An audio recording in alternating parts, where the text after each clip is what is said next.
तर माझी म्हणजे आत्ता जे उत्तर मला मिळालं त्यातून मी एक गृहीत धरू का, त्यांनी सांगितलं उत्तरामध्ये आदरणीय मंत्री महोदयांनी की जी रामजी असेल किंवा रोजगार हमी योजनेमध्ये समाविष्ट करण्यासंदर्भामध्ये ते सकारात्मक आहेत आणि त्यांनी केलेलं आहे असं उत्तरामध्ये सांगितलं, तर ते करतायत असं गृहीत धरून मी त्यांचं मनापासून अभिनंदन करतो। आणि त्याचबरोबर अध्यक्ष महोदय, माझा कृषी खात्याला सुद्धा प्रश्न आहे। हे पीक वाचवणं अत्यंत गरजेचं आहे आणि त्यासाठी जो करार झालेला आहे त्या माध्यमातून राज्य शासनानं काहीतरी धोरण राबवणं आवश्यक आहे आणि ते धोरण आम्ही अध्यक्ष महोदय सुचवतोय।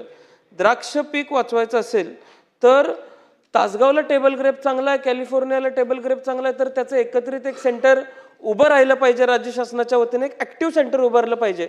NRCच्या वतीनं काही काम होत नाही आणि अध्यक्ष महोदय, मी जबाबदारीनं म्हणजे हे पटलावरती येणारा मी जबाबदारीनं सांगतो, NRCच्या माध्यमातून शेतकऱ्याच्या हिताचं कुठलंही चांगलं काम होत नाही।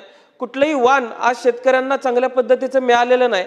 त्यामुळं ह्याचं ॲक्टिव्ह सेंटर तासगावला उभं राहावं, वाईन ग्रेपचं सेंटर नाशिकला उभं राहावं, ही आमची मागणी आहे। त्या बाबतीत राज्य शासन सकारात्मक आहे का?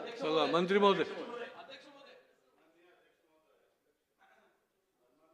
रोहित पाटील यांनी जी सूचना केलेली आहे ती त्यांनी निश्चितपणे शासनाला द्यावी। त्यांच्यासोबत बैठक घेऊन या बाबीवर सकारात्मक निर्णय घेण्यात येईल। चला अतुल बोस। अध्यक्ष महोदय, माझ्या जिल्ह्यामध्ये 2025-26 मध्ये द्राक्ष पिकाच्या खाली येणारं क्षेत्र हे साधारण 504 हेक्टर इतकं आहे।